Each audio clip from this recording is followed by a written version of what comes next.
This is Kamp Kenan.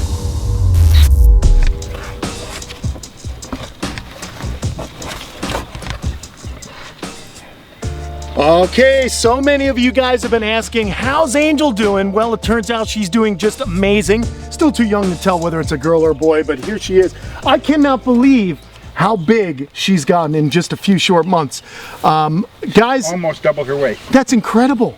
I mean, that is incredible. And of course, we are talking with Paul Radice. Radice? Radice, yeah. Radice. I say Radice, you say Radice, but we are talking to a man who spent 16 years to accomplish the feat of the albino sulcatas. Here, of course, is a larger one. Looks to be like it's going to be a female. Now, of course, Angel was kind of put back here for this growth study, and clearly she is kicking butt. I can't believe it. Now, the reason that you guys are doing this study is for what? Well, it's to bring them all along at the maximum rate at the same time. A lot of animals, whether they're fish or tortoises or birds, there'll always be a percentage, usually a low percentage, that is kind of left behind in the speed in which they grow and prosper.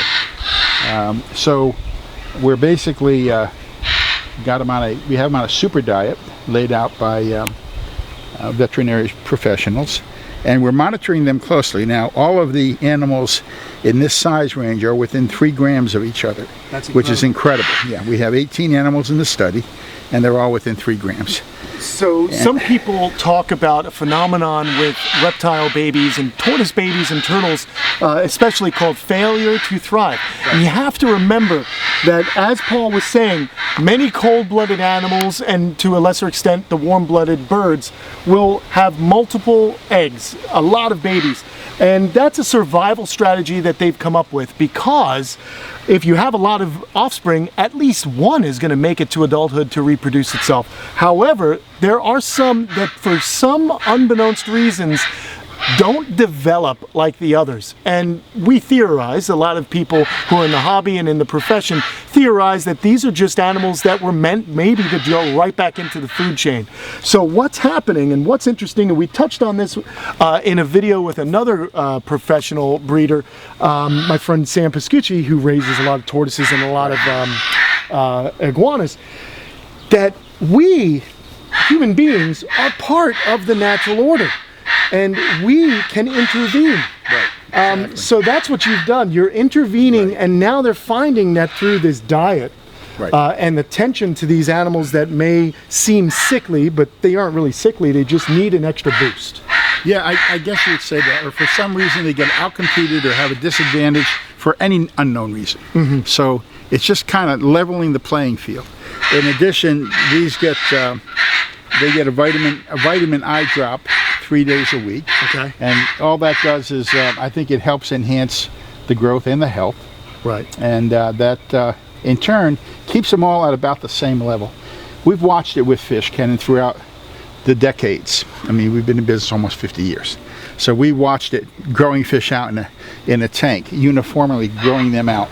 And now all of the males are this size, all of the females are this size. We don't have them mixed up in there. If they're all getting plenty of the same diet, you don't have this animals falling behind. Gotcha. And so the competition or bullying. Right, right. So many people will ask me, I've got a tortoise, it's growing quicker. They're same clutch. Right, right. But they're growing quicker than the other. Well, it's up to you as the animal's keeper to notice that. Right. And if you have to separate them for a while, I advise doing that. Right, right. So the absolutely. Other one can catch up. But intervention is necessary at times if you really are interested in survival as far as the animal is concerned. Yeah, well, Angel is just beautiful. And look at her from this. I mean, sulcatas don't normally have such a robust dome, and she's got a beautiful dome on her shell. A true stereotypical tortoise shape. Beautiful species. And like I said, 16 years, huh? So this was something that you got interested in a while ago when you acquired the adults. Right, right. The one male. We had been doing the regular sulcatas.